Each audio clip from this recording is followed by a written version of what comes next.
saba umwuka vugurura imibereho yawe kuri buri ntambwe utera ya gikristo pfa kunarije buri munsi nibwo uzasohoza urugendo rwawe ruzamuka rw'iby'umwuka.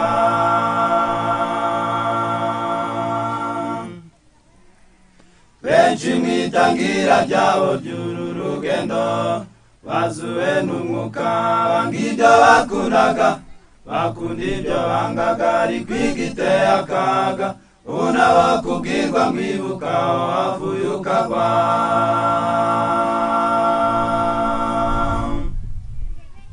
Benshi mwitangira ryabo ry'uru rugendo bazuwe n'umwuka, banga ibyo bakundaga, bakunda ibyo bangaga, ariko igiteye akaga ubu nabo kubwirwa mwibuka aho havuye ukagwa.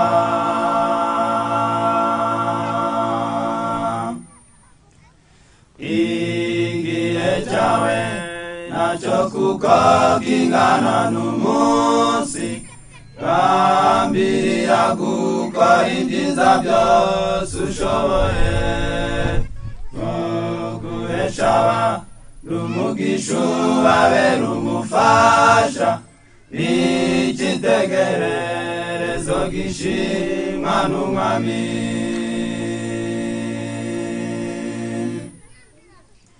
Igihe cyawe nacyo kuko kingana n'umunsi, gambirira gukora ibyiza byose ushoboye,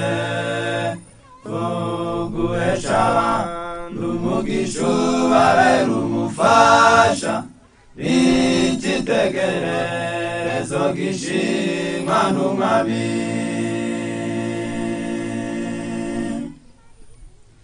Benshi mwitangira ryabo ry'uru rugendo bazuwe n'umwuka, banga ibyo bakundaga, bakunda ibyo bangaga, ariko igiteye akaga ubu nabo kubwirwa mwibuka aho havuye ukagwa.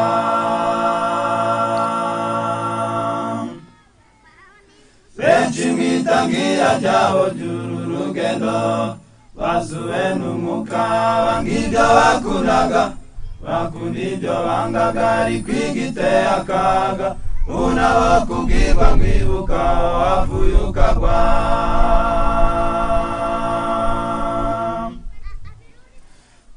Kwishimishwa n'ibyo wagezeho mu myaka ishize, wabikubuze gushaka intsinzi uyu munsi, gukiranuka kw'ejo hashize ntacyo kwamara, kugukiranirwa k'uyu munsi utihanye.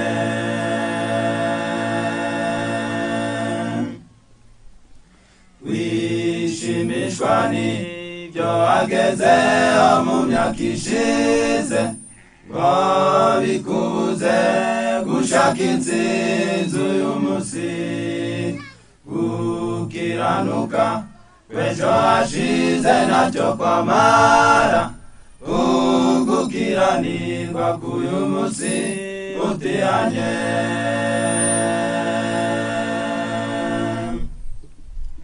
Witinyishwa n'ingorane mu rugendo, wize ubumenyi n'amajyambere by'umwuka, imibereho yawe ya nyuma y'iby'umwuka iryohera abantu nk'izuba ryo mu kirengarenga.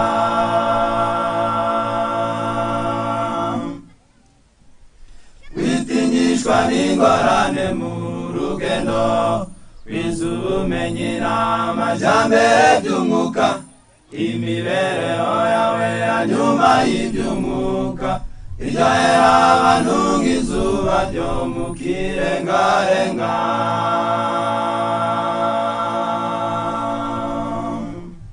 Reka tubasuhuze mwese abaduteze amatwi, aho mumenyereye ibiganiro nk'ibi ngibi tunyuzaho kuri channel ivugurura n'ubugorozi ndetse no kuri Radio Rise. gahunda nk'uko musanzwe muyizi rero twongeye kugaruka mu kiganiro aho tubafitiye insanganyamatsiko ivuga ku imyambarire n'ubukristo. Niyo nsanganyamatsiko tugiye kuganiraho tukayisesengura mu buryo burambuye. Murabona ko dufite n'abatumirwa, reka mpere iburyo bwanjye abibwire, dukomereza n'ibumoso abibwire, noneho tugaruke twanzika neza muri iyo nsanganyamatsiko. Murakoze. Nitwa Ruhumuriza Enoki. Nitwa Ntakirutimana Emmanuel, ndi mwene so, dusangira urugendo rujya mu ijuru. Murakoze cyane, nanjye tugiye gufatanya mu kiganiro. Ni inkuru nziza bakate. Reka dushimire Imana rero ko itanze aka kanya tugiye kuganira iyi nsanganyamatsiko itubwira ngo imyambarire n'ubukristo. Mbere y'uko dutangira ariko reka dusabe mwene data Ntakirutimana asenge, noneho tugaruke mu kiganiro nyirizina. Murakoze.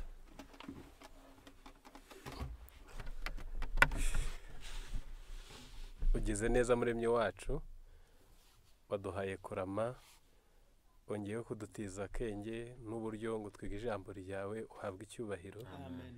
Ubwo tugiye kuganira n'abo waremye batwumvira hafi na kure, udusabe kandi twungure ubwenge, uherekeshe umwuka wera, tuzabishyire mu bikorwa. Tubisabye mu izina rya Yesu. Amen. Reka noneho twigire imbere aho tugiye kuganira insanganyamatsiko tumaze kubabwira ivuga imyambarire n'ubukristo. Birumvikana tugiye gusesengura ibijyanye n'imyambarire, ariko ku bijyanye n'ubukristo icyo ijambo ry'Imana ryabivuzeho, kuko imyambarire iriho muri iki gihe ni myinshi, iratandukanye, bishingiye ku karere, bishingiye ku bihugu, bishingiye no ku madini, ariko nta kijambo ry'Imana ryasimbutse ritavuzeho. Niyo mpamvu kugira ngo abantu bakomeze kumva ibintu neza no gusobanukirwa, niyo mpamvu tugiye kugana kuri insanganyamatsiko. Tudatinze rero reka tubaze mwene data Ntakirutimana Emmanuel ku kibazo kivuga ngo mbese haba hari amategeko Imana yatanze ku bijyanye n'imyambarire. Reka tumuhe akanya adufashe. Murakoze. Amategeko ajyanye n'imyambarire Imana yarayatanze, kandi nk'uko mubizi Imana izi byose, Imana ishobora byose, ntabwo ishobora gupfa gukora ikintu cyose yagennye ko kibaho, cyari gifite impamvu. Uhereye ku ikubitiro, ni mu itangiriro igice cya 3, umuntu amaze gukora icyaha tubwirwa ko yari asanzwe yambaye, icyakora atambaye imyenda nk'iyi, ahubwo ngo yari yambaye ubwiza bw'Imana. Ariko akimara gukora icyaha, umurongo wa 7, amaso ya bombi arahweza, bamenya yuko bambaye ubusa, badoda ibibabi by'imitini biremeramo ibicocero. Ubwo ni umuntu wa mbere ku ikubitiro icyaha cyinjira, mu kaga n'ishyano bagushije bibonye bambaye ubusa. Ubwo byumvikane ko Imana irema umuntu akifite umwimerere we n'ubukiranutsi bwe, atarakora icyaha yari yambaye, ahubwo icyaha kije yambara ubusa. Ariko ko yari agifite agasigisigi k'ubwenge bw'umwimerere, nawe yabonye ko iyo nyifato yo kubaho yambaye ubusa itandukanye n'uko yari ameze, nawe ugatangira reka nkoresha igifaransa, atangira kwiyeranja, ariyaranja, yiremera ibicocero. Umurongo wa 21, Uwiteka Imana iremera Adamu n'umugore we imyambaro y'impu irayibambika. Nubwo aya magambo akubiyemo byinshi, afite ubusobanuro burenze ubu mu buryo bw'umwuka bwagutse cyane, ariko ni ikigereranyo cy'ibigaragara. Barambaye, Imana ihari, bari bambaye ikibarema, ako kari gaciyemo, ahubwo bibonye bambaye ubusa, bagerageje kwiyaranja ngo batambare ubusa, Imana yongera kubadodera agakomeye ngo batambare ubusa. Ubwo urumva rero ko Imana niyo muhanzi w'imyambarire, Imana niyo yagennye ko abantu bagomba kwambara. Mu mirongo itandukanye ya Bibiliya, abasoma nk'ubuhanuzi buvuga mu byahishuwe igice cya 3 umurongo wa 18, Laodikiya yarabwiwe ngo ungureho imyenda yera kugira ngo wambare, isoni z'ubwambure bwawe zitagaragara. Ni ikimenyetso cy'uko Imana, hari aho Pawulo yajyaga agira akavuga ati no muri kamere yanyu ibi ntimubizi, mu byo yaremanye umuntu mu mwimerere we atarangirika harimo kwambara agahisha isoni z'ubwambure. Nimubisoma no mu Bakorinto ba mbere igice cya 12, iyi ni imirongo ya vuba cyane yo mu gihe cy'isezerano rishya cyangwa se mu gihe cy'intumwa, umurongo na 23 kugeza 24. Nubwo hari kuvuga ibindi ariko haranditse ngo kandi izo ku mubiri aha ni ingingo zizwi ko ari iz'icyubahiro gike nizo turushaho kwambika icyubahiro, kandi ingingo zacu ziteye isoni nizo zirushaho gushimwa. Uko gushimwa niko nashatse hepfo. Nyamara izidateye isoni ntizigomba kwambikwa, ariko Imana yateranije umubiri hamwe, urugingo rukenye icyubahiro iruha icyubahiro kuruta izindi. Ubwo icyo nashakaga kwa gushimwa bujya kuvuzwe hepfo baravuze ngo ni ukwambikwa. Ubwo rero Imana yaraje ibitsindagira no muri kamere y'abakiri bazima, mu bwenge niho mvuga ko bagomba kwambara. Noneho iyi mirongo itandukanye, ubwo urumva ko Imana yategetse ko abantu bagomba kwambara ngo bahishe isoni z'ubwambure. Imana yarongeye itegeka ko abagabo n'abagore bagomba kugira imyambarire ibatandukanye. Ibiri mu gutegeka kwa 2, igice ni icya 22, umurongo ni uwa 5. Haranditse ngo umugore cyangwa umukobwa ntakambarane n'umugabo, kandi umugabo ntakambarane n'umugore, kuko ukora atyo wese ari ikizira Uwiteka Imana yawe yanga urunuka. Iri ni itegeko. Imana yabuzanije kwitaka amabara menshi mu myambarire, ngo nabyo byari bifite impamvu. Nibyo bihembera ubwirasi n'ubwibone no kwishyira hejuru. Mu gutegeka kwa 2 22:11 haranditse ngo ntuzambare umwenda uboheshejwe ikivange cy'ubudodo bw'ubwoya bw'intama n'ubw'imigwegwe. Umubare we 19:19, urwo ruvange rw'amabara Imana irarwamagana. Nubwo aha turi gusoma bifite ubusobanuro burenze iki turi gusoma, mujye mwitondera amategeko yanjye, ntukabangurire amatungo yawe mu bidahuje ubwoko, ntuzabibe mu murima wawe imbuto z'amaharakubiri, ntukambare umwambaro waboheshejwe ubudodo bw'amaharakubiri. Ubwo ibi muzabibona neza mwongeye kwinjira mu rwandiko rwa mbere rwa Timoteyo igice cya 2 umurongo wa 9 n'uwa 10, no mu rwandiko rwa mbere rwa Petero 3 kugeza 4. Iyi mirongo yose igaragaza ko kandi n'abagore nuko ndashaka ko bambara imyambaro ikwiriye, bakagira isoni birinda, kandi batirimbisha kuboha umusatsi cyangwa izahabu cyangwa imarigarita cyangwa imyenda y'igiciro cyinshi, ahubwo birimbishe imirimo y'ingeso nziza nk'uko bikwiriye abagore bavuga yuko bubaha Imana.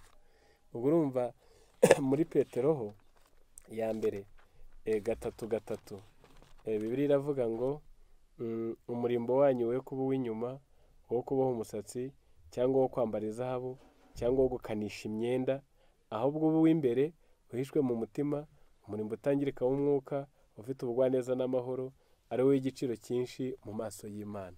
Iyi mirongo yose niri kwerekana ko mu by'ukuri hari amategeko Imana yagiye iratanga.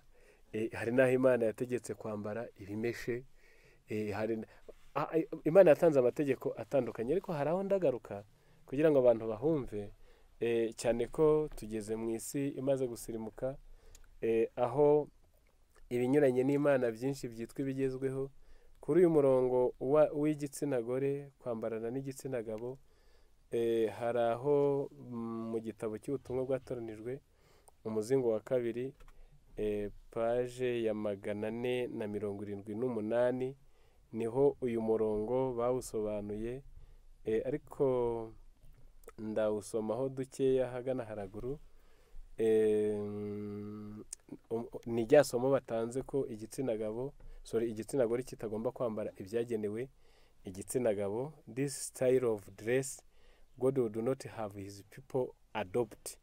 Uburyo bw'imyambarire bene ubwo Imana ntabwo ishaka ko ubwoko bwayo, ko imyambarire bene iyo irangwa mu bwoko bwayo. Ubwo naho umugore yambarana n'umugabo. It is not modest apparel and is not and is not at all fitting for modesty, humble females who profess to be Christ's followers.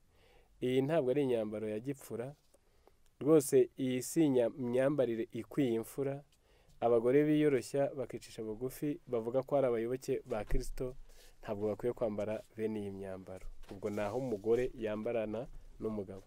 God's prohibitions are lightly regarded by all who would advocate the doing away of the distinction of dress between males and females. Ati iri tegeko Imana yatanze ibibuzanya, abantu benshi bararisuzugura, kandi bavuga ko barayisuzugura bakavuga ko bari kurengera gukuraho itandukaniro riri hagati y'imyambarire y'igitsina gabo n'igitsina gore. The extreme position taken by some dress reformers upon this subject cripple their influence. Ati bamwe kuri iyi ngingo bavuga ko barengera imyambarire bayikabijeho, maze icyitegerezo cyiza cyabo bari bafite imbere ya rubanda kiravamvagara. God designed there should be a plain distinction between male and female dress.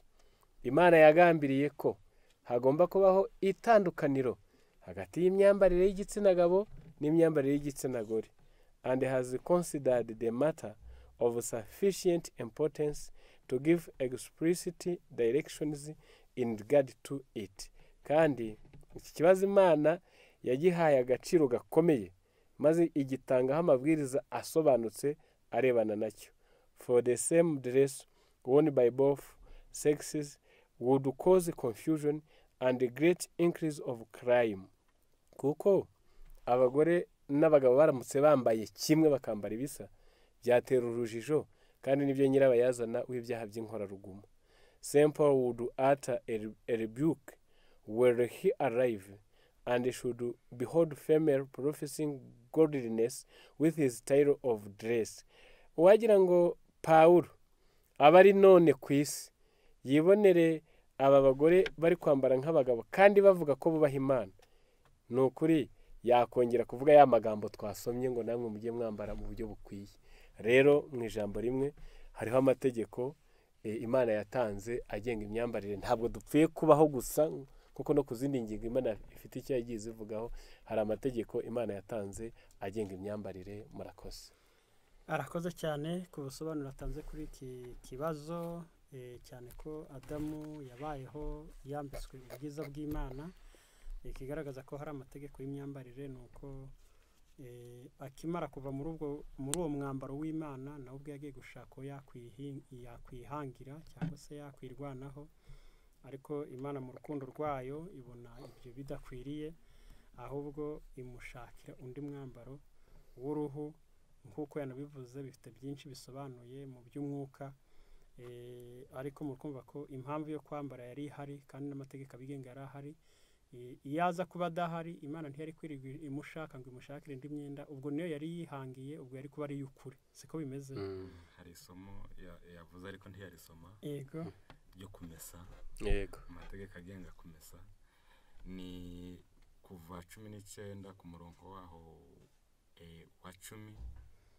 Uwiteka abwira Mose ati, ija ku bantu beze none n'ejo bamesa imyenda yabo. Ni iryo jambo nari nshaka gusa. Kwambara bagomba kuba bambaye ibimeshe. Ni itegeko Imana yatanze ryo kwambara. Urakoze. Nuko kumesa burya uw'Imana ntago ntekereza ko wanameswaga, ubwo wanameshwe ku bw'ingaruka z'icyo cyaha zo kuba mu mwambaro w'Imana yari yabahaye, ariko nayo ari amategeko agomba kubagenga bakanamesa. Reka noneho tubaze na Ruhumuriza, ese kwambara none byaba bimaze iki? Nawe nadufashe kuri icyo kibazo adusobanurire. Murakoze. Kwambara bimaze akamaro kenshi, nta n'uwabivuga ngo birangize, ariko reka tuvugeho bike mu bijanye n'akamaro ko kwambara. Kwambarira byinshi, ariko hariho iby'ingenzi bigomba no kubahirizwa n'umuntu wese ufite ubwenge. Wambara kugira ngo birinde ubuzima. Kwambara birinda ubuzima. Kwambara bituma umuntu aberwa. kwambara bituma ugira agaciro, ndetse kwambara bituma ugaragaza n'imitekerereze, kuko turi bubihamishe n'ibyanditswe. Kwambara dusomye mu gitabo cyitwa Kuva, amagambo nsoma, ibyo nayo mvuze nti kwambara bituma umuntu aberwa, kwambara bibungabunga ubuzima, kwambara wambarira agaciro, ndetse bikagaragaza, bijya bigaragaza n'urwego umuntu arimo, nabyo imyambaro ijya bigaragaza. Ariko kuko nshaka kugira ngo tugire icyo tuvuga kuri utu tugingo mvuze kwambarira kuberwa, mu gitabo cyo Kuva ibice 28 ndasomamo imirongo igeze kuri 28, umurongo kansomo wa 2 n'uwa 40, haranditse ngo ubohera Aroni mwene so imyambaro yejejwe abari ariyo kumutera icyubahiro n'umurimbo. Imyambaro umuntu arambara akaberwa, ndetse imutera no kubahwa iyo yambaye imyambaro imwubahishije. 40, umurongo wa 40 haranditse ngo ndahageze, abana ba Aroni uzababohere amakanzu abanza ku mubiri, ubabohere n'imishumi n'ingofero bibi byo kubatera icyubahiro n'umurimbo. Iyo umuntu yambaye imyambaro ibereye araberwa, bigatuma bimutera icyubahiro. Kwambara bituma bibungabunga ubuzima. Reka nacyo nkivugeho, twambarira kugira ngo tugire amagara mazima, biturinze imbeho, biturinze izuba, biturinze byinshi.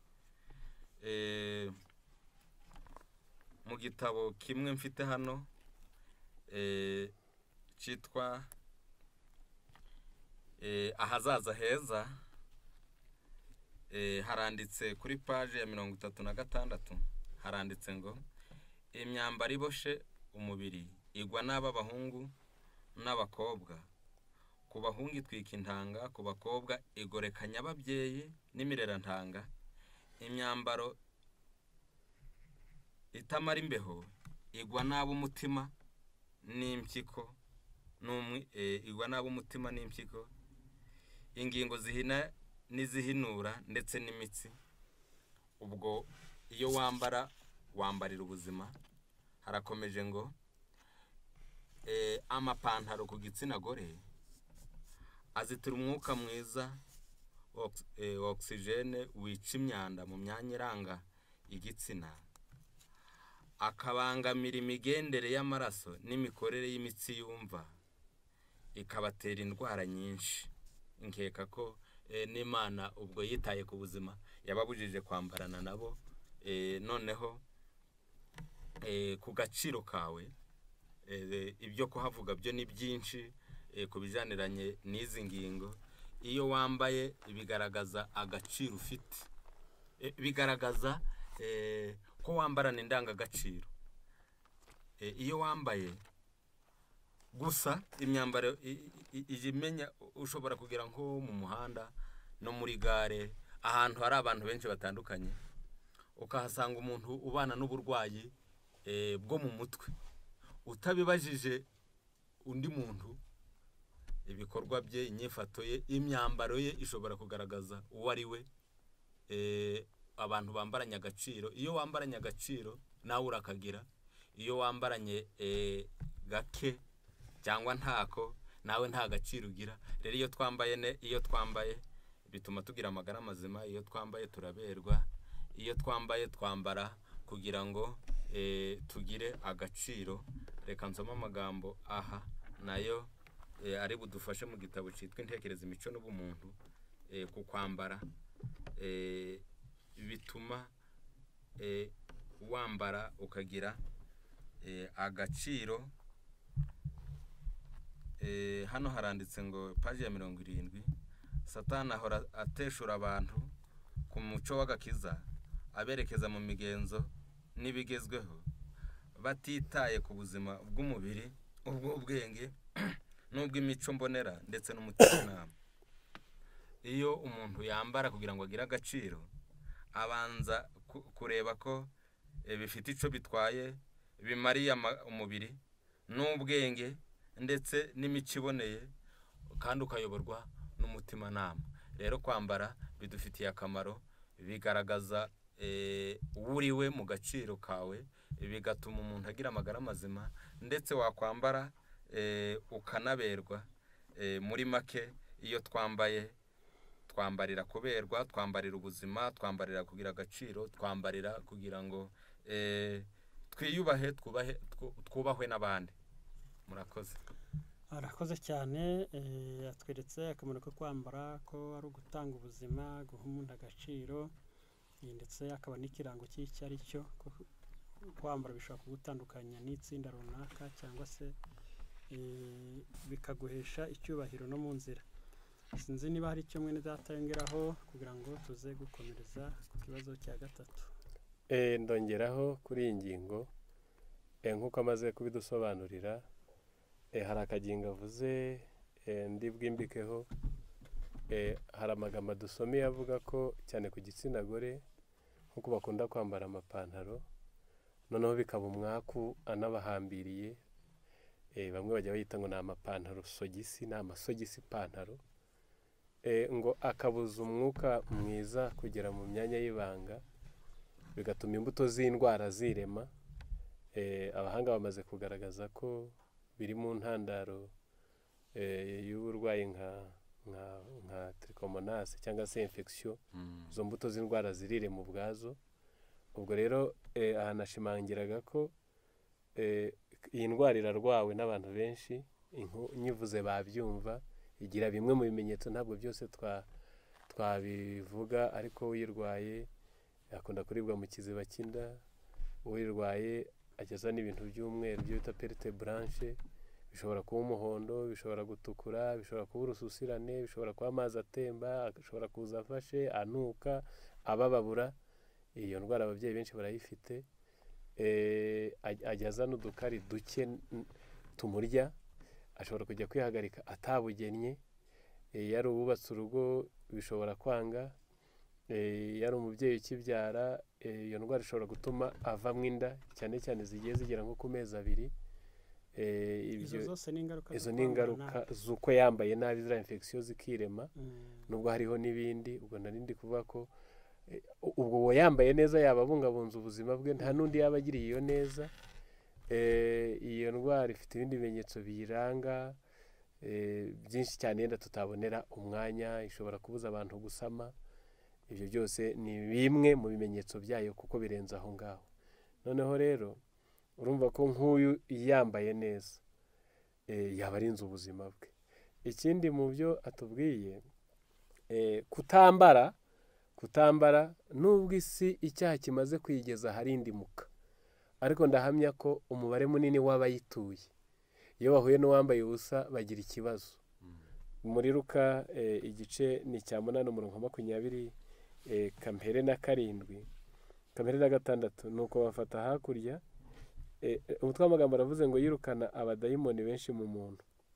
Nuko bafata hakurya mu gihugu cy'Abagadaleni giteganye n'i Galilaya, yomotse imusozi umuntu utewe n'abadayimoni wavuye mu mudugudu ahura nawe.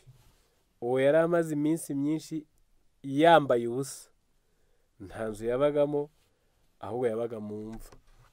Kubona umuntu wambaye ubusa gusa bahise bamenya ko bahuye n'uwarwaye mu mutwe, batangira kwipanga. Rero n'uyu munsi kuba gifite ubumuntu, gukubitana n'umuntu wambaye ubusa, umwibazaho ibibazo bibiri. Ashobora kuba yarwaye mu mutwe, cyangwa se akaba ari babandi nyine batarwaye ngo bazajyanwe indera ariko bapfuye ubwenge. Rero kwambara biranga ko k'agaciro kawe bakamenya ngo uyu ni muzima, arambaye yikwije, yambaye gipfura, kuko hari no kwambara birutwa no kutambara cyangwa mwene wabo wo kutambara. Rero kwambara birinda agaciro k'umuntu kandi bibungabunga ubuzima. Abantu babyumve ko nta kintu Imana yavuze kitari mu nyungu zabo. Murakoze cyane. Reka dukomeze imbere tubibutsa insanganyamatsiko turiho ko ari imyambarire n'ubukristo kuri YouTube channel Ivugurura n'Ubugorozi, kuri Radio Rise, ndetse mushobora gukora share mukabisangiza abandi, mushobora gukora subscribe kugira ngo mujye mubibona uko tubishyizeho. Izo ni inzira zose zitandukanye mushobora kudukurikirana uko twinjiye mu biganiro nk'ibi. Reka n'ubundi tubaze Ntakitimana Emmanuel ikibazo kivuga ngo mbese kwambara neza ni gute, ni ryari umuntu yaba yambaye nabi? Murakoze. Urumva ko kuva aho twahereye turajya tubisubiramo. Iyo umuntu yangiriza ubuzima aba yambaye nabi. Reka mvuge ibifatika tuve mu marenga. Umuntu ntabwo ari inkwi ngo bamuhambire, umuntu ntabwo ari umutwaro ngo bawuzirike cyane utagwa uri kwifuso cyangwa ku igare cyangwa ku ipikipiki. Ibyo bivuze rero ko umuntu agomba kwambara ibirekuye. Iyo wambara ibiguhambiriye rero tujya tubona inkumi zacu nizo zikunda kubikora, akajya gushonesha nuko akashonesha ibimuhambiriye bikamuzirika pe, cyane ko Satani aba abyihishe inyuma. Ku basoma ibitabo muzasoma mu gitabo cya Rengera Ubuzima. Rengera Ubuzima ni umuzingo wa 2 paji ya 6 kugeza ku ya 7. Ibi bintu by'imyambarire Satani aba hicaye, kuko ibintu byose byava mu rupfu rwa mwene muntu cyangwa akabura agakiza, ibyo aba ari ikirori kuri we. Haranditse ngo umwanzi w'ibyiza niwe ushyigikiye ubuhimbyi bw'imidodere y'imyambaro ihora ihindagurika. Satani niwe uri kurivora.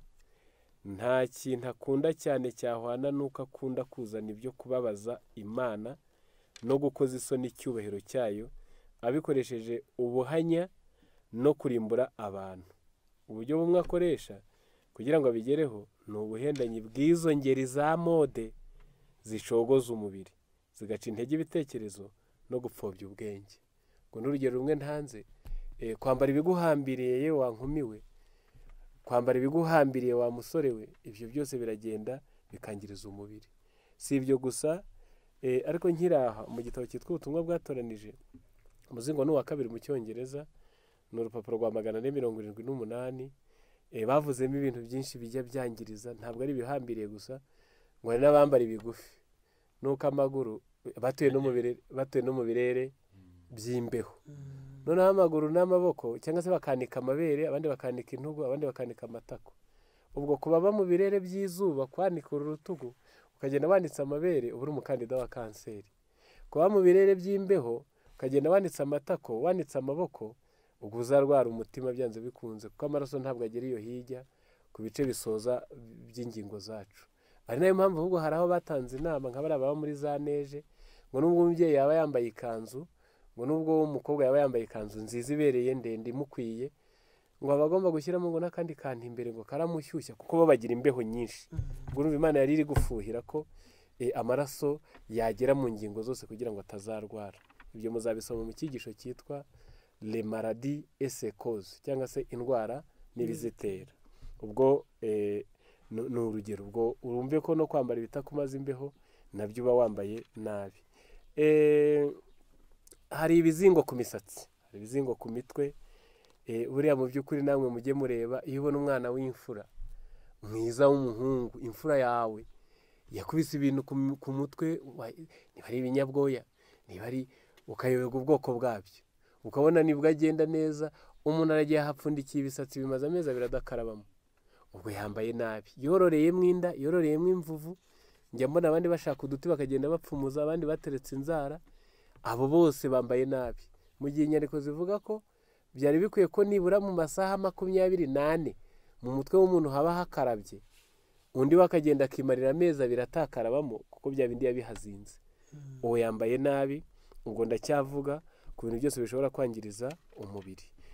Abandi muzasoma mu gitabo cyitwa health reformer, tugenekereje ni umugorozi w'iby'amagara mazima, cyo ku itariki ya mbere z'ukwezi kwa 11 1870. Abazagira amahirwe yo gusoma icyo gitabo, hari agatekerezo ngo k'ababyeyi ngo abana babo bambaye nabi, ariko babikora ababyeyi babo babigizemo uruhare. ngo abakobwa bambara uko nahoze mvuga, ntibikwiza, barihambira, bariyica uko bashoboye kose, noneho bibatera indwara, batangira gupfa. noneho ngo bababyeyi baba bari ku gituro bari gushyingura, ngo bakivovotera Imana akavuga ngo mbese Imana ibaho, ngo bagatangira kuyigaya no kuyiganyira bayituka ngo yari yagiye he ubwo abana babo bapfaga. nyuma nibwo rero babwiwe ngo nibo babaye ba nyirabayazana b'impfu z'abana babo, kuko bambaye nabi barebera ntibabibabuza. ubwo rero aha nari nkiri ku kagingo gusa ko iyo umuntu yangiriza ubuzima bwe ubwo aba yambaye nabi. wowe urafata izuru utobore, ntabwo izuru ryagenewe gutoborwa. hari n'abanye batobora ururimi, abandi batobora imikondo, abandi batoboye amatwi.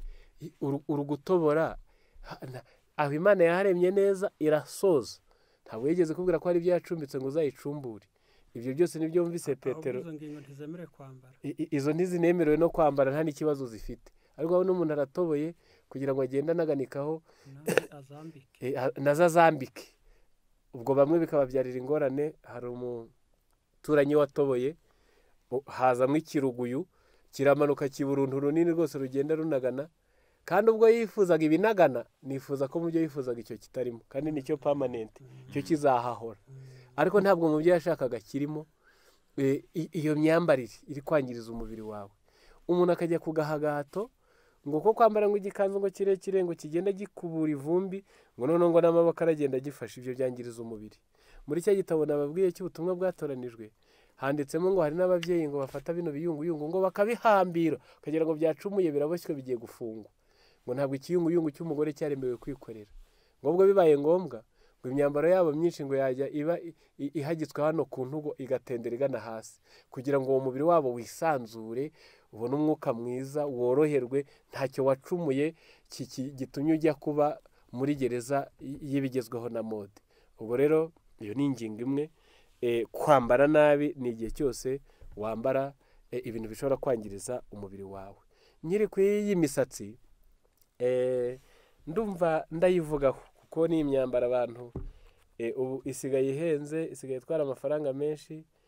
hari n'ibirere bimwe bazi ko hari utayambaye ari we wagwaye, mbese ko n'umubyeyi ufite agasatsi ke kari natireri k'umwimerere, yigendera nta bya birangi na bya bibyiro bagura mu iduka by'ibirozi yamennyemo, ko bijya nabyo uko iminsi yicuma ngo biragenda bikikusanya bikazangiriza ubwonko.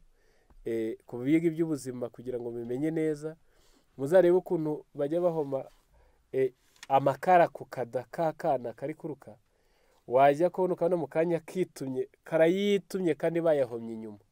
uko niko no gushyira kanta mu mutwe. muzabigenzure, biranditse no kuri Google, abahanga babishyize ahabona ngo mutazagwa mu rujijo cyangwa muzapfe muzi ibyo muzize. ubwo ragenda ikikusanya nayo ikazagera mu mutwe. nuko nibwo bamwe bajya baza no kwivuza ngo ngewe iyo nteye kanta ngo amaso arabyimba, ngo iyo nshyizemo kanta ngo ndaraba nkikubita hasi, ngo iyo nshyizemo, wabiretse se uri ku gahagato k'iki? ibyo byose ni ibintu uba wambaye nabi. muri iki gitabo cyitwa umugorozi w'iby'amagara mazima, n'ikindi cyitwa healthful living, kubaho mu butaraga, ni urupapuro rw'185 n'urupapuro rw'198. haranditse ngo the artificial hair and pads covering the base of the brain hit and excite the spinal nerves centering in the brain. ati iyi misatsi y'imibadikano hamwe n'utwo bita ngo utubano bagenda bakihambiriza umutwe bakawuniga bwite, ngo ibyo byose biragenda bikabangamira ubwonko, bikabushyushya, ngo bigakangura iriya myakura iba imbere mu bwonko bitewe n'uko kuntu umuntu yagiye akihambira. The head should never be kept cool. ngo nimureke umutwe uhuhwemo n'akuka, nimureke umutwe uhuhwemo n'akayaga, muri kuwuhambira wacumuye iki? The heat caused by these artificial coverings induces the blood to the brain.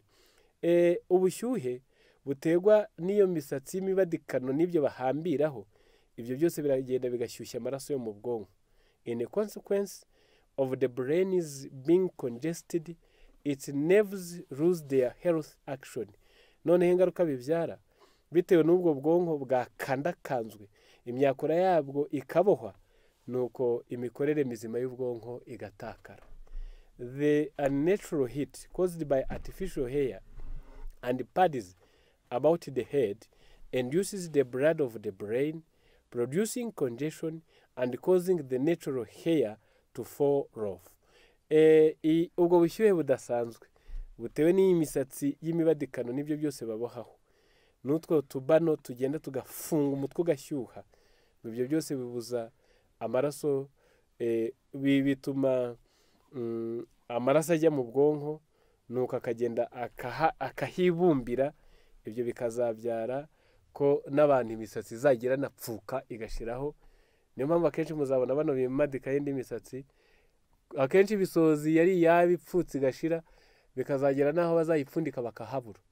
Noneho rero abazasoma iki gitabo muzasoma na Review and Herald kwezi kwa 10 tariki ya 17 1871.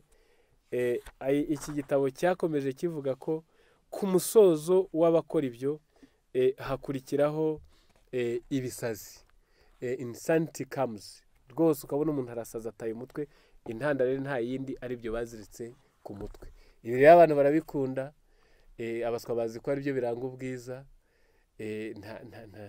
nta nzobe bahakuraho, nta w'umweru nta w'ubururu bamonyuraho izahabu. Ubwiza bw'umuntu n'umutima, gukora ibyiza no kuba mwiza. Abaroma 2:7 abashaka ubwiza n'icyubahiro babishakisha gukora ibyiza badacogora, kandi Imana izabitura ubugingo buhoraho.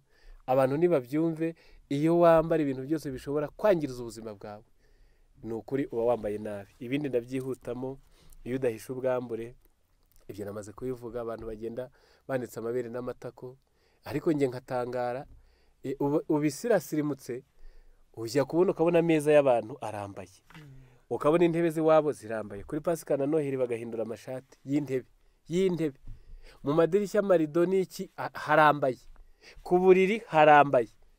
Umuntu akaba azi kwambika n'uburiri n'intebe, akananirwa kwambika amabere n'amatako. Urumva ko Satani yafasha abantu akabacurika ubwenge akabuhindura ikindi kintu. Iyo umuntu yambaye ibimwandagaje, ubwo aba yambaye nabi. Ibyo nabivuze, hari abasatura, hari abashwanyura, ukayoberwa ibyo ari byo. Hari abambara ibibonerano ukagira ngo ni ikirahuri yambaye, kandi yabigambiriye, atatunguwe, ariko yabishatse ngo bajye bamureba uko asa n'uko ameze n'ikimero mu myambaro yambaye. Ibyo byose ni ukwambara nabi. Ntangazwa n'abasore bo, hari igihe bantera n'iseseme, buriya nibaza ahari simbizi, ariko habayeho no kugira ingingo umuntu arata. Numva umuntu yarata amaso, yenda akarata ibiganza, ariko umuntu umanura ipantaro munsi y'ikibuno ikarisi kajya mu mugongo, mu kibuno baharatamwe ibiki, basanga umusore kujagajaga nk'umwana wabyitumyemo. Ibyo byose no kwambara nabi, ni ukwiyandagaza. Buriya hari abantu bafite ibigo bashaka abakozi b'imfura bakunda ibyiza, ntabwo waharegukana ibyo bisatsi, ntabwo waharegukana uri kujagajaga ikarisa ari iri mu mugongo, ipantaro iri munsi y'ikibuno. Nubwo waba ufite degrees ntabwo baguha akazi. Rero hari igihe wambara ukiyandagaza kandi ukabaho utazi icyo wakoze. Iyo umuntu yambara ibihenze aba yambaye nabi. Ubwo ni Abaroma 12:3, mwe kwifata uko mutari. Umurongo wa 16, ntimukararikire ibikomeye, mujye mwemera kubana n'ibyoroheje. Hari ukuntu umuntu aba atagira n'utuvuta twaherayo two kwivura igifu, natwo dusigaye mu iminsi duhenze, ngira ngo murabizi. Ukabona umuntu ntagira utuvuta tw'ibihabwari two kumwongerera imyunyungugu, ukabona umuntu ntagira n'uwadekaju, ntagira ka sezame, ntagira ka almond cyangwa se amande ngo yubake ubwonko bwe.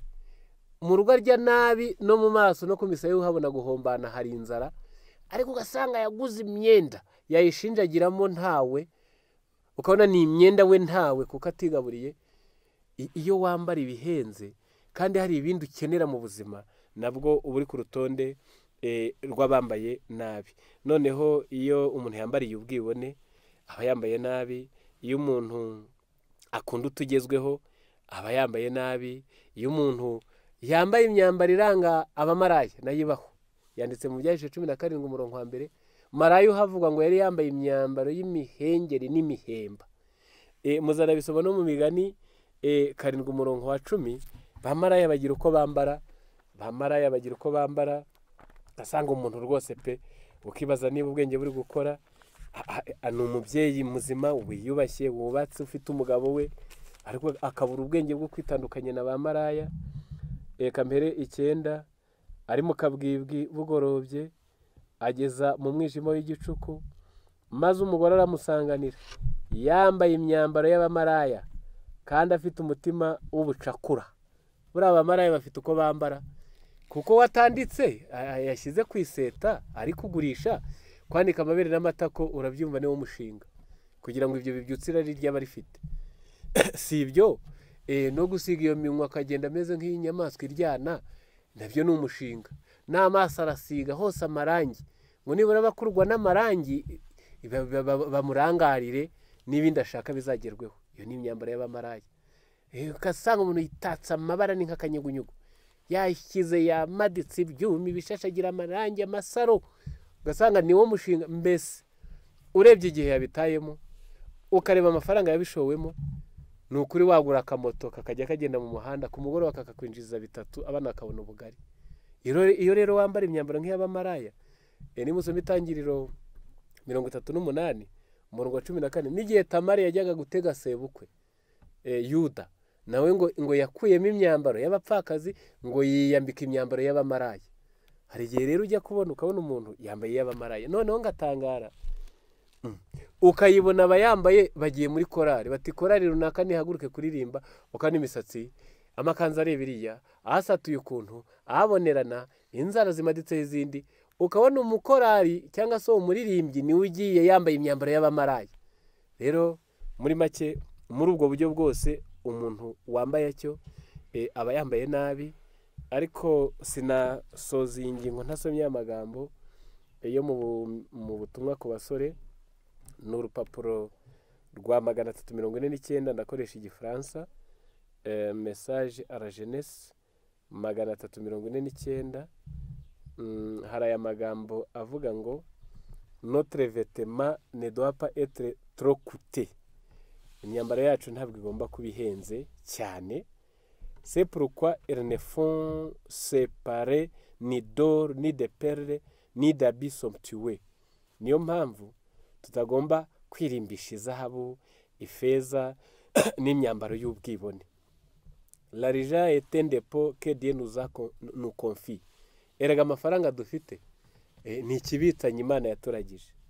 Il ne nous est pas donné pour servir à la satisfaction de l'orgueil ou de l'ambition. Ntabwo Imana yayaduhereye kugira ngo tuyakoreshe mu bwibone cyangwa se mu bintu by'ubuhahara no kwiyemera. Entre les mains des enfants de Dieu, il devient la nourriture des affamés et le vêtement de ceux qui sont nus. Ahubwo yageze mu biganza by'abana b'Imana ayo dupfusha ubusa, ahinduka icyo kurya ku bashonji n'imyambaro ku bambaye ubusa. Il sera défendre l'opprimé, yatabara urenganijwe, à rendre la santé aux malades, yavuza abarwayi, à prêcher l'évangile aux pauvres, yabwiriza ubutumwa ku bakene. Combien de cœurs pourraient être réjouis par un usage judicieux de l'argent qui est actuellement dépensé pour faire parade. Mbega ukuntu haba hari imitima myinshi yishimye iyo tuza kuba twarakoresheje amafaranga yacu neza, ayo dupfusha ubusa mu kwiyerekana. Examiner la vie du Christ, nimwongere mugenzure ubuzima bwa Kristo n'imibereho ye, étudier son caractère et participer à son renoncement. Mwige imico ye kandi musangire nawe kwiyanga. Ngibyo ibiranga ko umuntu yambaye nabi n'ibindi byinshi tutabonera umwanya. Murakoze. Arakoze cyane. Iyi ngingo arayisobanuye mu buryo burambuye kandi birumvikanye. Reka bwo gucungura igihe dukomereze ku zindi ngingo tubaza mwene data Ruhumuriza ku kwambara nabi. Kwambara nabi bifite ingaruka ki ariko wambaye ndetse no ku bandi? Reka duhe umwanya Ruhumuriza adufashe. bifite nyinshi ingaruka, zimwe zimaze no kuvugwa, ariko reka tuvuge kwambara nabi ingaruka bigira. Iyo wambaye nabi, biriya byavugwaga, umuntu wambara nabi ntabwo agira ubwenge, abisomye, ntagira ubukungu buriya, nta bukungu agira. ubu turavuga ingaruka ze bwite, kuko ati bidashaje kuko bitakigezweho, kandi yaguze menshi.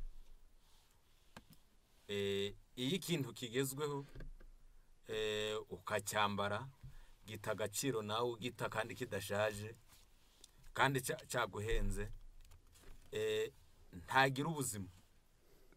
Buriya ingaruka bigira ni ibigenda bigaruka ku byo twavuze. Ntagira ubuzima, yambara nabi bamaze kutubwira, ntagira ubuzima. Ubwo yambaye nabi ari ahakonja, by'umwihariko ku gitsina gore, ibitabo n'ubushakashatsi bwasanze ko umuntu wese ukunda kwambara amaguru akonje ndetse n'amaboko n'ahandi hakonje, by'umwihariko amaguru, ngo amaraso azamuka akonje, yagera muri nyababyeyi agezemo asa n'ayavuze, akazarwara ibibyimba byo muri nyababyeyi. Ubwo ni ingaruka yatewe no kwambara nabi. Kwambara nabi byica ubwenge, kwambara nabi byica ubukungu, kwambara nabi byica ubukirisito, ndetse n'ubuzima, biranahombya kuri we no ku bandi. Rero iyo wambaye nabi bigira ingaruka nyinshi, nk'uko twabisomye mu gitabo cyitwa Intekerezo, Imico n'Ubumuntu. Byangiza umutima uhana, byangiza umubiri, byangiza n'ubwenge bwawe, bikagutesha agaciro. Ku bandi hari igihe bibahombya. Iyo ari umugabo, iyo ari umugore, atuma umugabo we, Yesu niwe yavuze ngo ibyo kurya biruta imyambaro. Ariko iyo uri imbata y'ibigezweho, imyambaro iruta ibyo kurya. Yaba ari n'abana, iyo bambara nabi, ubwo nimutse ku kagingo wambajije ngo mbe bitwara iki n'abandi. Hari igihe wambara nabi, mu gitabo cyitwa Timoteyo, ni urwa mbere rwa Timoteyo, ibice ni 4, uhereye ku murongo waho wa 16, haravuze ngo wirinde ubwawe no ku nyigisho wigisha. Ubwawe nibyo bisi cyitegererezo, kigizwe n'ibintu 5: ni ibikorwa byawe, ni amagambo yawe, ni imyambaro yawe, ni inyifato yawe, ni ukusa mu maso. Ibyo bintu rero, ubwo nje nigarukire ku myambaro. Pawulo yongeye kubivuga mu Bagalatiya 6, umurongo wa 8, aravuze ngo ubibira mu mubiri, muri uwo mubiri azasaruramo kubora, ariko ubibira mu mwuka, muri uwo mwuka azasaruramo ubugingo buhoraho. Hari abantu bazakwigana kwambara nabi, kuko bimeze nk'imbuto. Imbuto irororoka, kandi yabibwe ntiyigaruka iyitarumbye, kandi ikibi ntikirumba. Ingana n'iyabibwe igomba kuyikuba inshuro nyinshi. Niyo mpamvu nta muntu ujya wambara nabi byamusosotsemo, si benshi, ahubwo aba yabibibwemo n'abandi. Abo hari abantu bambara ugasanga, hari uwo nabonye, namwe mwaramubonye, yari yicaye kuri moto, afite imisatsi miremire, kuko yari yicaye inyuma umumotari amutwaye, imisatsi yihushe purake utayibona, yamanutse ija kugera ku ipine, ariko ijipo yo cyangwa se ingute yari yambaye yareshaga n'ikoti ry'abagabo, rigufi, ku buryo yambaye ubusa, uretse ko ikibuno cyari gitwikiriwe n'umusatsi. Ubwo wabibonye nawe hari igihe yabyambaye akaba imbuto yabibwemo.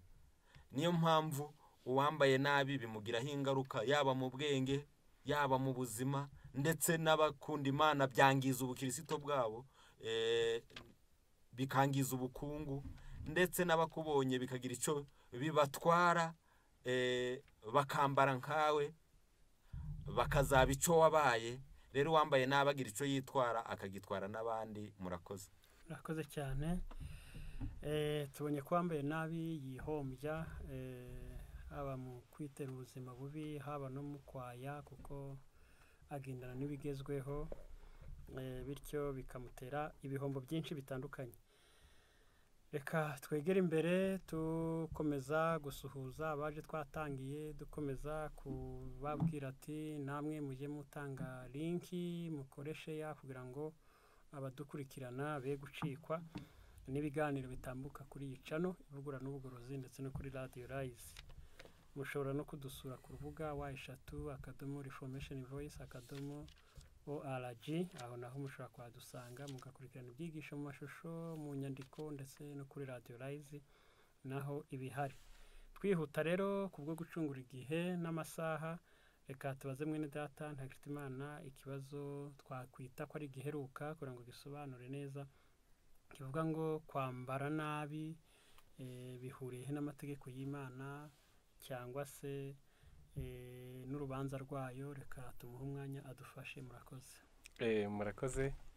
Gusa gato ntarinjira ku iki kibazo, hari ako nongeraga ku kibazo cyabanje. Yego. Kwambara nabi nk'uko babitubwiye ko bitera uburwayi, bakabitubwira ko bitesha umuntu agaciro, bimutakariza icyizere, bimutera guhinyuka, birakenesha, byica n'umutimanama. Ubwo ni kuri we, yenda aho twavuga tuti nta kundi ni ihangano rwishigishiye ararusoma, ariko nabyo si byo, nabyo birababaje. Ariko ku bandi ho numva nahagira icyo mpavuga. Ku bandi arabagusha. Yari umubyeyi yabiraga abana, ari byo muzasoma muri Ezekiel 16:44, aho bavuze ngo uca imigani wese azabacira imigani ngo umukobwa na nyina ni ubutarutana.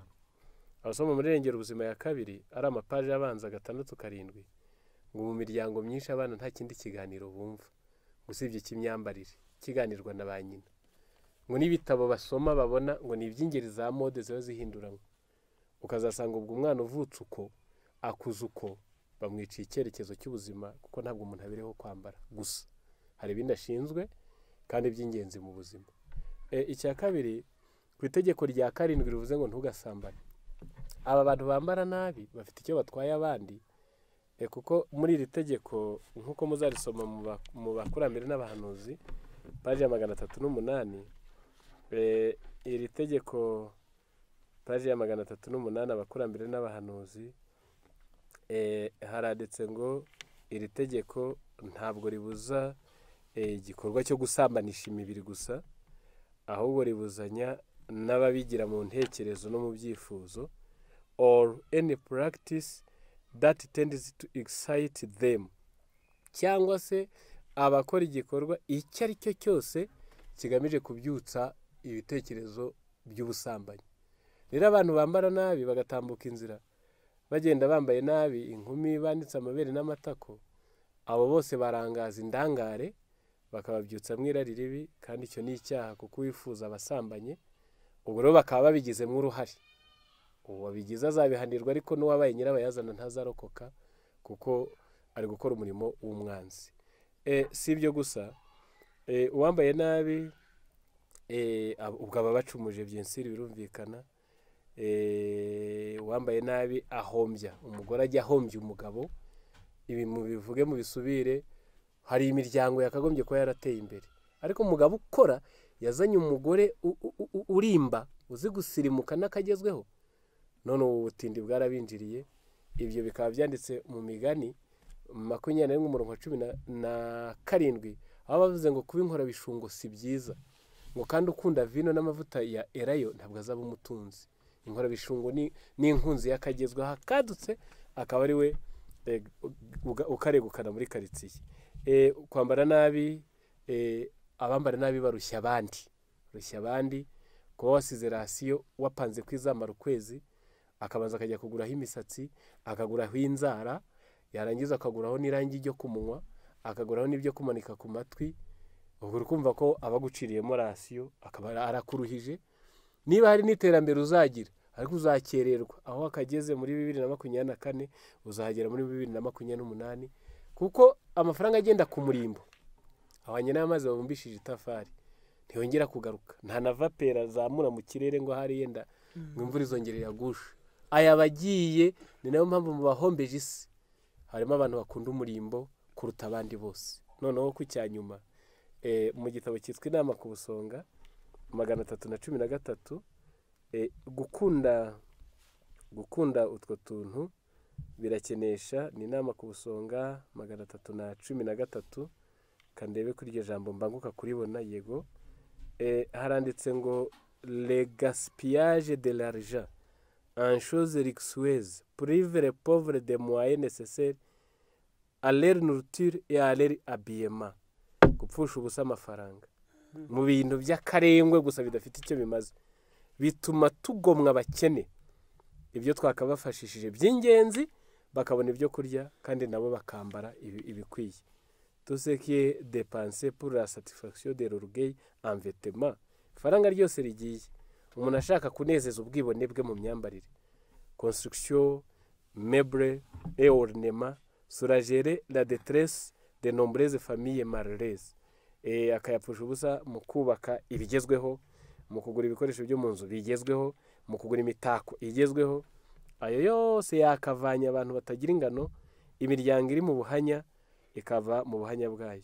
Les économes de Dieu doivent pourvoir aux besoins de nécessité. Twebwe nk'ibisonga by'Imana dushinzwe kumara amakene y'abakene. C'est là les fruits d'une religion pure et sans tache. Erega iyo ni imbuto iranga iyobokamana nziza, idini nziza itagira ikizinga. Dieu condamne les hommes qui se livrent aux plaisirs égoïstes, tandis que leurs semblables souffrent du manque de nourriture et de vêtements. Imana iciraho iteka abantu bikunda, bakunda ibinezeza, bishora mu binezeza byo kwikunda, mu gihe bagenzi babo bo bari kwicwa no kubura agatsima n'imyambaro yo kwikingamo. Rero numvise ari aho nahera, kuko ni ukuri abambara nabi bafite icyo batwaye abandi, nubwo bo ntibisize ariko bafite n'icyo batwaye abandi. Noneho kuri iki mwari mumbajije ngo urubanza rw'Imana n'amategeko yayo bihuriye he no kwambara nabi. Reka mbwira abatwumva ngo intandura ivugira ubusa. Iyi Imana ibona ko ibi by'imyambarire ntacyo bimaze, ntibyari kuba mu byanditswe byera. Ubwo rero abambara nabi, ndatanga ingero nsomye nimwe mu mirongo. Umurongo wa mbere ni Abakorinto ba mbere 6:19, haravuze ngo ntimuri abanyu ngo mwigenge, kuko mwaguzwe igiciro, noneho nimutuma imibiri yanyu ihimbaza Imana. Iyo wangiriza umubiri wawe ubwo uba wiyishe rero, kandi akaba yishe umubiri urusengero rw'Imana. Bibiliya yaravuze ngo nayo izamutsemba. Ubwo rero kwambara nabi, ako gakweto ugenda uhagazemo kari mu gicu, ku buryo bamwe bajya bavunika bakajya kubunga, ari ukugira ngo ugende uhagaze gusa, ukageza ubwo wihengeka, ugahengekanya ababyeyi, ukageza ubwo iyo mitsi y'amaguru uyikananga, ukarwara n'amaso bitewe no guhora unagana mu gakweto. Kwangiriza uwo mubiri wawe, nturi uwawe ngo wigenge. You are not your own, niko mu Cyongereza babivuze. Nturi uwawe ngo wigenge. Zaburi y'ijana uhere ku murongo wa 3, wicara uzi ko uri imari y'undi mugabo. Handitse ngo natwe turabe, turi ubwoko bwe, turi intama zo mu cyanya cye. Uwo ubereye nyirawe rero. Yesaya 4 umurongo ni wa 7, haranditse ngo nzanira abahungu n'abakobwa abo naremeye kugira ngo bampeshe icyubahiro. Uriho hari umugambi Imana yakuremeye, no kugira ngo yiheshe icyubahiro. Rero iyo wangirije umubiri, byonyine ufitanye urubanza n'Imana. Ku cya kabiri, nkuko twasomye ririya tegeko ryo mu rya 7 rivuga ngo ntugasambane, tukaribonera ubusobanuro mu Bakurambere n'Abahanuzi 308, ko ritabuzanya abasambanisha imibiri ibyo gusa, aho ubona ababigira mu bitekerezo no mu byiyumviro n'abakora icyabibyutse. Igihe ugenda wambaye ubusa mu nzira uri igitsina gore urangarirwa ari byo wanagambiriye. Njya mbona ku mafoto hari n'abapanze kwambara ubusa bagashyira kuri Facebook, bagashyira kuri Instagram, ugira ngo ubwenge ntibugikora. Abo bose bagambiriye gushuka rubanda. Abakorinto ba kabiri 6:3 haranditse ngo ntitukagira igisitaza dushyira mu nzira y'umuntu wese, kugira ngo umurimo wacu utagira umugayo. Ahubwo ku kintu cyose twaha agaciro nk'abakozi b'Imana bagabura ibyayo. Rero ubwo uri gusitaza rubanda mu rubanza, ugusha umwe muri aba bato nawe ntazabirokoka, ugufitanye urubanza n'Imana. Mbibutsa ko ngo dufite ibyo bita imbaraga rukuruzi cyangwa se influence, ngo ni itaranto cyangwa ni impano buri wese afite. Ngo abizi cyangwa abizi irakora, ijyana abandi habi cyangwa heza. Abishaka cyangwa abishaka irakora, abiyoboye cyangwa atabiyoboye irakora. Noneho mu biranga iyo taranto byanditse mu gitabo cyitwa Curats Object Lessons 339, ngira ngo kare bari babikomojeho gato, ariko haranditse ngo our words, our acts, our dress, our deportment, even the expression of the countenance has an influence. Baravuze ngo amagambo yacu, ibikorwa byacu n'imyambarire, inyifato nuko dusa mu maso biravuga, bifite imbaraga ibivuga, ku buryo aho watambutse muri quartier washwanyuye ijipo hari abakwiganye 1000 uwagutuma no kujya kubasaba imbabazi ntiwababona. Nuko barangije bo barashwanyura barenza aho wagejeje, nuko batera rubanda na rubandirari, ubusambanyi buragwira. Ubwo urwo ruhuri rw'ibyo byaha n'ibyo byago wateje isi biracyakuri ku mutwe, ayo maraso yarimbutse uzayabazwa. Si ibyo gusa, muzasoma mu gitabo cy'ubutumwa bwatoranijwe no muzingo wa mbere, n'urupapuro rwa 93, harimo ijambo rivuze ngo umuzingo wa mbere urupapuro rwa 93, ndasoma mu Gifaransa ndababwira Icyongereza ni 81. Ni akagingo kavuze ngo ini grande surprise, ni mu rubanza no gutungurwa gukomeye. Ini nuit je me trouvais en compagnie de personnes au cœur rempli de vanité de présomption. Ngo hari ijoro rimwe nari mu itsinda ry'abantu bafite imitima yuzuye ubwirasi no kwiyemera. Dekirite rerete caché, Kristo yari yarabihishe, yarahishwa amaso yabo. On entendit soudain ces paroles prononcées d'une voix forte et claire. Ku kanya hita humvikana aya magambo avuzwe mu ijwi ryahuranije kandi rifite imbaraga ngo Jésus vient pour emmener avec lui ceux qui l'ont aimé servir sur terre, afin qu'il soit avec lui dans son royaume pour toujours. Iryo jwi ryaravuze ngo Yesu araje kugira ngo ajyane abamukunze kandi bakamukorera hano ku isi, kugira ngo bajye kuba aho ari mu bwami bwe bw'iteka ryose. Beaucoup de personnes faisaient partie du groupe s'avancèrent à sa rencontre richement vêtus et toujours occupés à regarder leurs habits.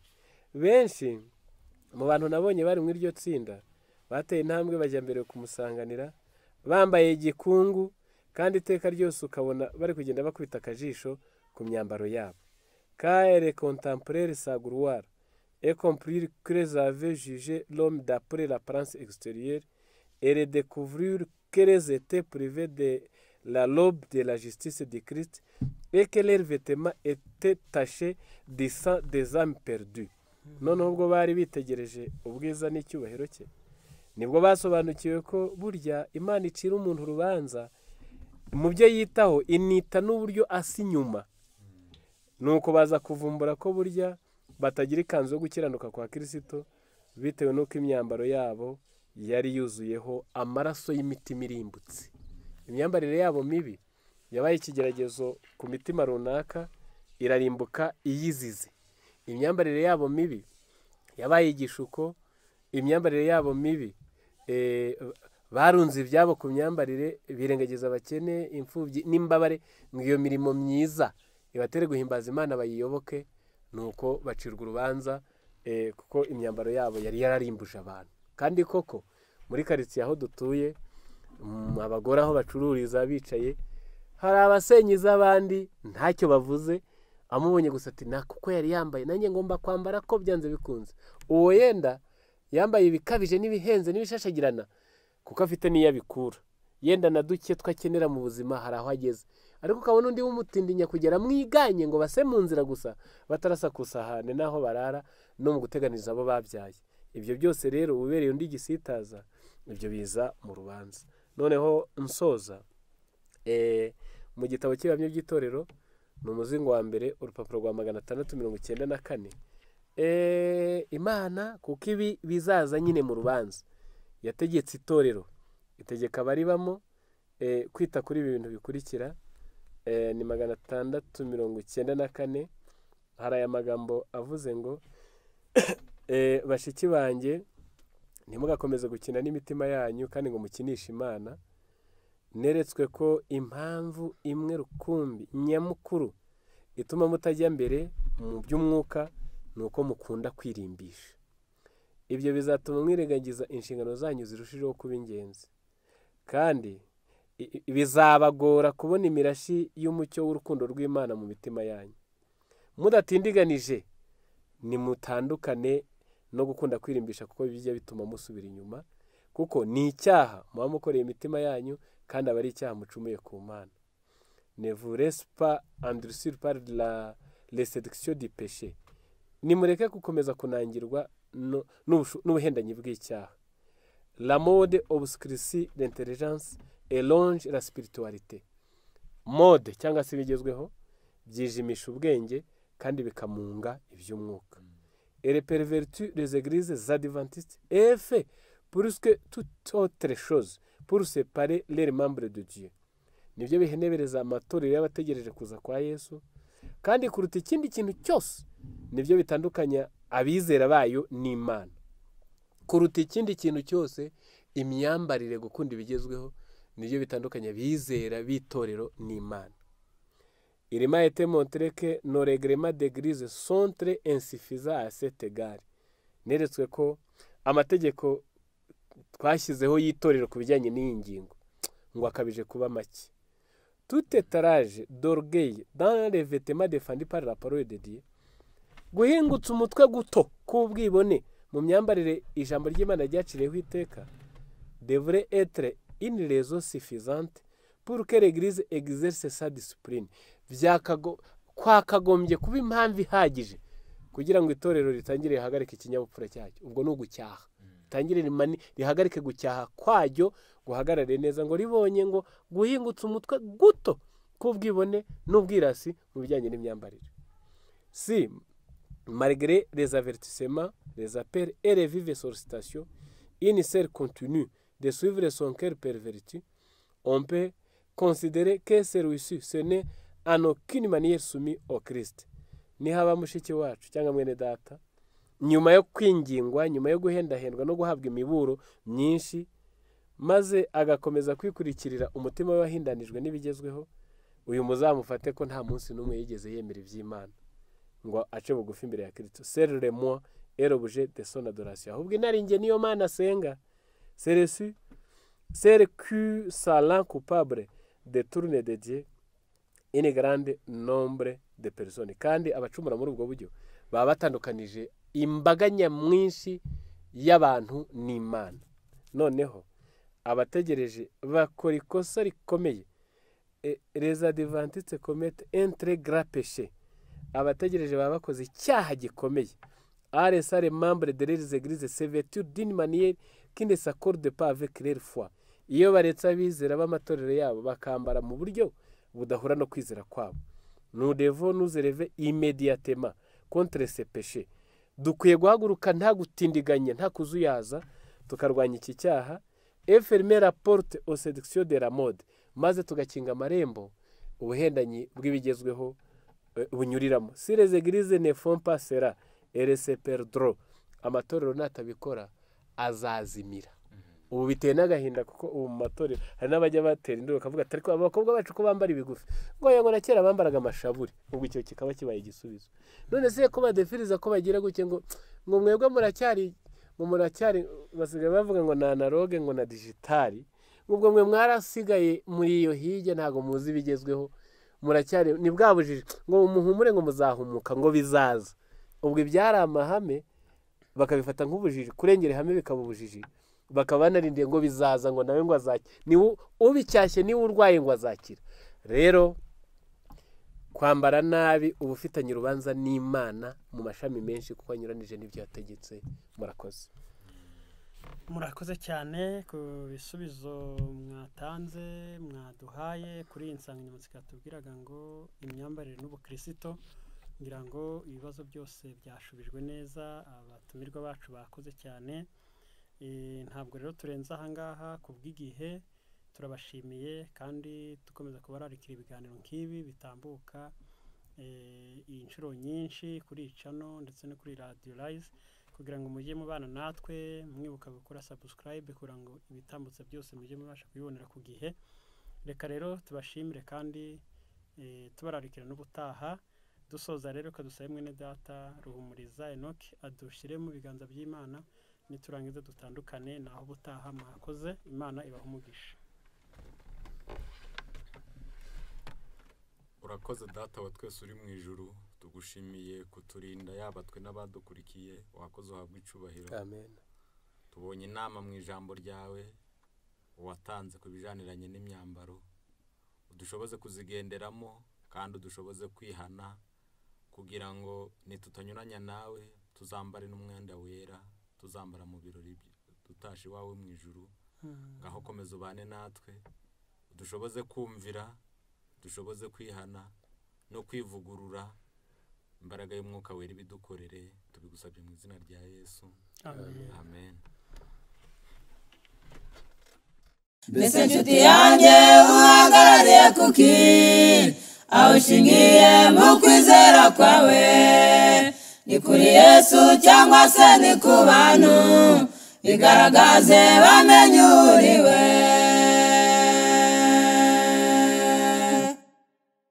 mbese nshuti yanjye uhagarariye kuki aho ushingiye mu kwizera kwawe ni kuri Yesu cyangwa se ni ku bantu bigaragaze bamenye uriwe nuko wibuka ibyo wakiriye nibyo wumvise itondere kandi wihane kandi ube maso nuko wibuka ibyo wakiriye nibyo wumvise itondere kandi wihane kandi ube maso ariko rero nutaba maso nawe nzagutungurira ariko rero nutaba maso nawe nzagutungurira uri mu nzira ntagasubira inyuma uhagaze nawe yirinda atagwa imukamere nka nyamujirya nino mufate kimwe mureke imbu zombi uri mu nzira ntagasubira inyuma uhagaze nawe yirinda atagwa imukamere nka nyamujirya nino mufate kimwe mureke imbu zombi nuko wibuka ibyo wakiriye nibyo wumvise itondere kandi wihane kandi ube maso nuko wibuka ibyo wakiriye nibyo wumvise itondere kandi wihane kandi ube maso ariko rero nutaba maso nawe nzagutungurira ariko rero nutaba maso nawe nzagutungurira ngaho dupfukama usenge Imana iraguha imbaraga zo kunesha dupfukama senga imana iraguha imbaraga zo kunesha twese dupfukame twisenge iraduha imbaraga mwami Imana twongera imbaraga y'umwuka twongera imibavu ku masengesho tugume ku gicaniro cyawe umwotsi w'imibavu kugereho mwami Imana twongera imbaraga y'umwuka twongera imibavu ku masengesho tugume ku gicaniro cyawe umwotsi w'imibavu kugereho